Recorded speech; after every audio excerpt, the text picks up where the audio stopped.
नमस्कार, BTV news में स्वागत है आपका। इस बुलेटिन के साथ मैं हूं कृष्ण कुमार और आइए इस बुलेटिन की शुरुआत करें। उससे पहले नजर डालते हैं हेडलाइंस पर। वैज्ञानिकों को जनजातियों की बीमारियों की रोकथाम के लिए करना चाहिए फोकस। प्रदेश के राज्यपाल मंगू भाई पटेल ने आईसीएमआर में वैज्ञानिकों से किया आह्वान। बर्तन दुकान में हुई चोरी, नकदी सहित बर्तन ले उड़े चोर, उखरी क्षेत्र की घटना। और खड़े हाइड्रा से टकराया ट्राला, ट्राले में फंसा रहा ड्राइवर, काफी मशक्कत के बाद निकाला गया उसे बाहर। भेड़ाघाट चौक की घटना।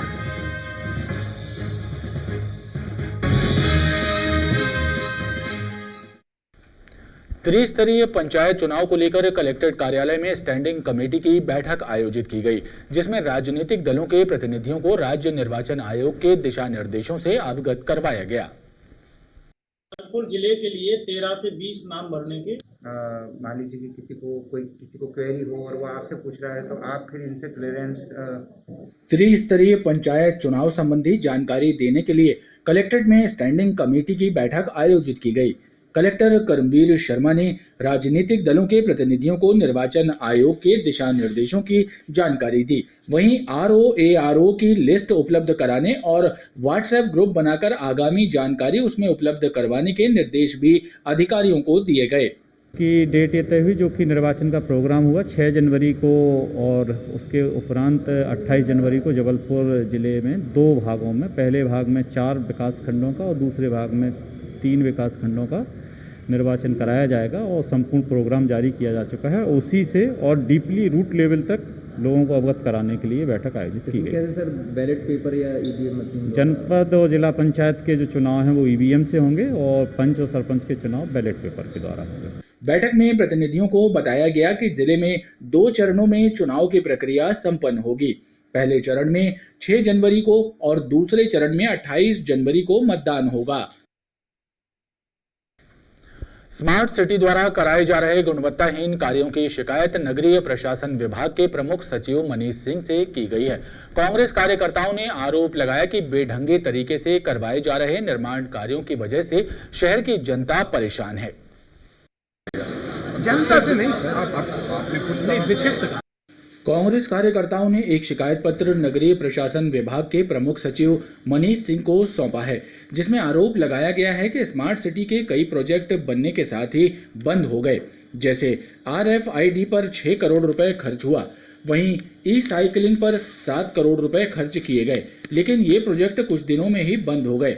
इसी प्रकार स्मार्ट सिटी द्वारा शहर भर में लगवाए गए करोड़ों रुपयों के CCTV कैमरे बंद पड़े हैं। अधिकारी ध्यान नहीं दे रहे हैं। इसके साथ ही जो निर्माण कार्य कराए जा रहे हैं वो बदहाली का शिकार हैं। जनता को सिर्फ परेशानियां मिल रही हैं। कोई कार्य समय सीमा में पूरा नहीं हो रहा है। नौसिखिया इंजीनियर ठेकेदार कंपनियों के हाथों की कठपुतलियां बनकर नाच रहे हैं। लिहाजा पूरे कार्यों की जांच कराई जाए। स्मार्ट सिटी तो जो भी काम करता है वो सिर्फ शुरू दिन दिखाने के लिए और बिल जब तक पास ना हो उसको संरक्षित करने का, उसके बाद किसी को कोई मतलब नहीं। जैसे हम अपने यहाँ शादी ब्याह करने के लिए 1 दिन के लिए टेंट सजा लेते हैं, वैसे ही कुछ दिन के लिए ये स्मार्ट सिटी जो है कोई भी निर्माण कर रही है। इससे लाखों और करोड़ों रुपया हमारा खराब जा रहा है, हुआ भी है। इस शहर की दुर्दशा सबने देखी है, कैसे सीवर लाइन, कैसे हमारा ओमती मोती नाला की दुर्दशा ये, और आखिर इतना रुपया जितना खराब हुआ है वो आखिर कोई उपयोग में आज दिख नहीं रहा है। आप खुद देख सकते हो। उसकी शिकायत हम लोगों ने आज यहाँ पर सचिव से की है। कांग्रेस कार्यकर्ताओं ने खुला आरोप लगाया कि स्मार्ट सिटी के नाम पर जनता के पैसों की लूट हो रही है। पैसों का सदुपयोग होता तो शहर की अलग ही तस्वीर नजर आती। कोरोना की तीसरी लहर के मद्देनजर ऑफलाइन पढ़ाई के स्थान पर ऑनलाइन क्लासेस शुरू करने और परीक्षाओं का संचालन भी ऑनलाइन करवाए जाने की मांग को लेकर मध्य प्रदेश छात्र यूनियन के द्वारा रानी दुर्गावती विश्वविद्यालय में विरोध प्रदर्शन किया गया।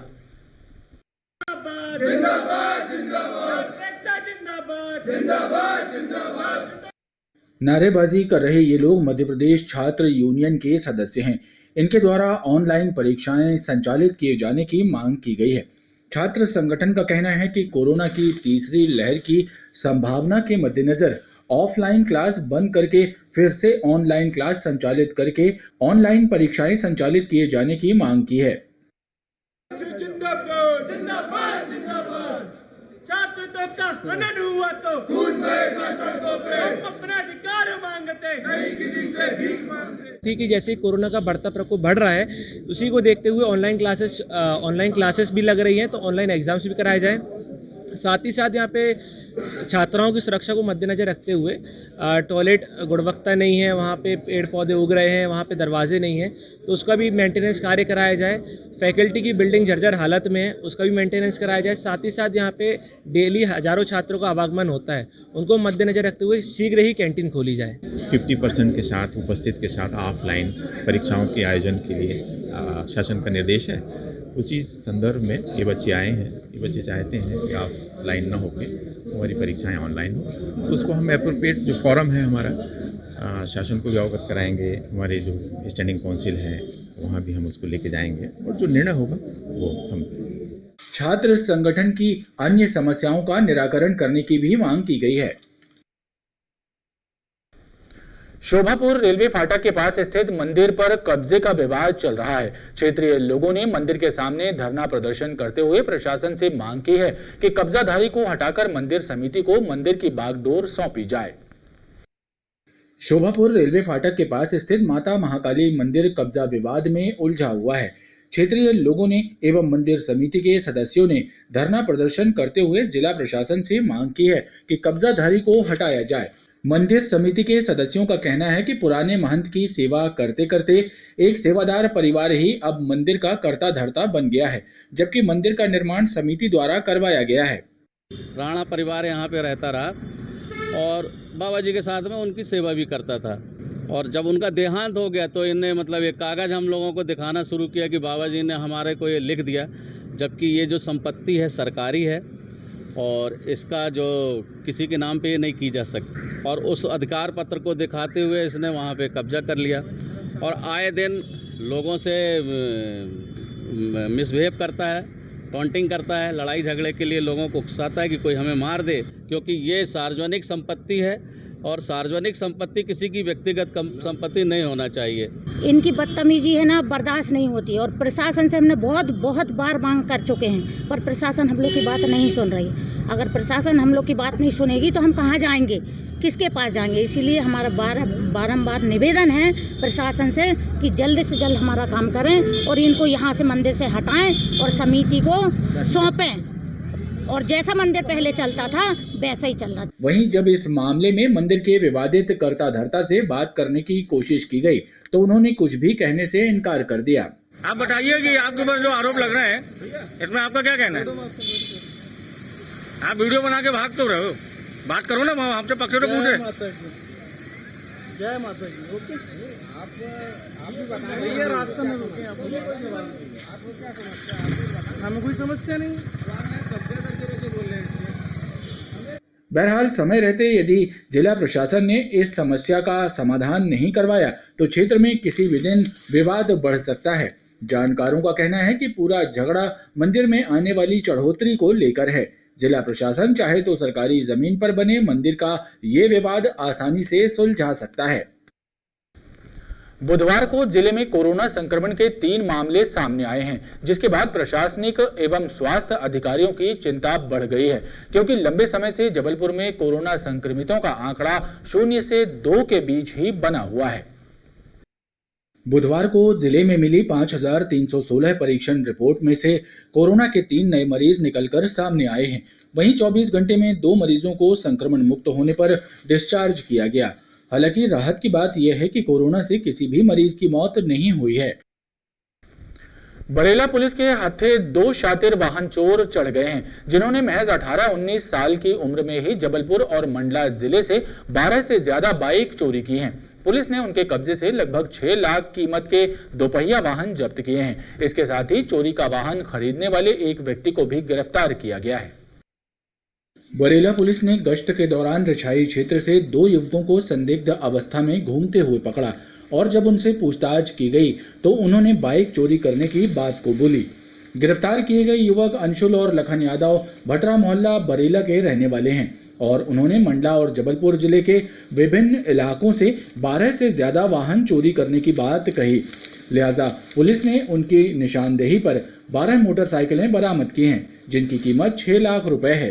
तो टीम द्वारा उन्हें पकड़ा गया और उनसे पूछताछ की गई तो उन्होंने स्वीकार किया कि ये चोरी की मोटरसाइकिल है और गहन पूछताछ करने पर जो 12 गाड़ी रिकवर हुई हैं उनसे अलग अलग जगह से गाड़ी रिकवर हुई है। अभी विवेचना जारी है, पूछताछ जारी है।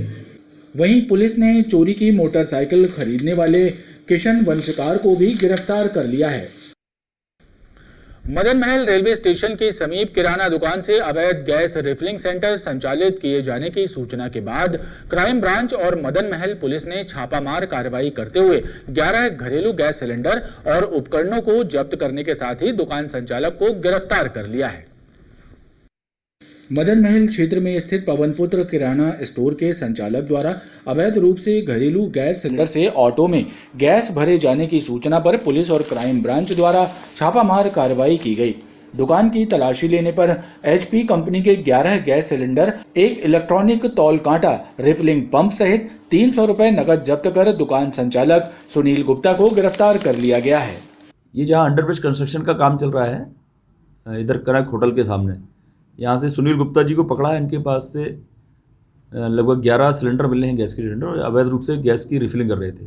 और अभी एक चीज़ जो प्रकाश में आई है, मैं 4-5 बार मैं दबिश दे चुका हूँ यहाँ पे, प्रत्येक बार पूरे जबलपुर में HP कंपनी के ही सिलेंडर पकड़े जा रहे हैं। तो अभी इस संबंध में हम HP वालों से भी पत्राचार कर रहे हैं कि आखिर ऐसा कौन सा चैनल है कि HP कंपनी के ही सिलेंडर से लगातार अवैध रूप से गैस की रिफिलिंग की जा रही है। वहीं फरार ऑटो चालक की तलाश की जा रही है। खबरों का क्रम लगातार जारी है, आप देखते रहिए BTV न्यूज़।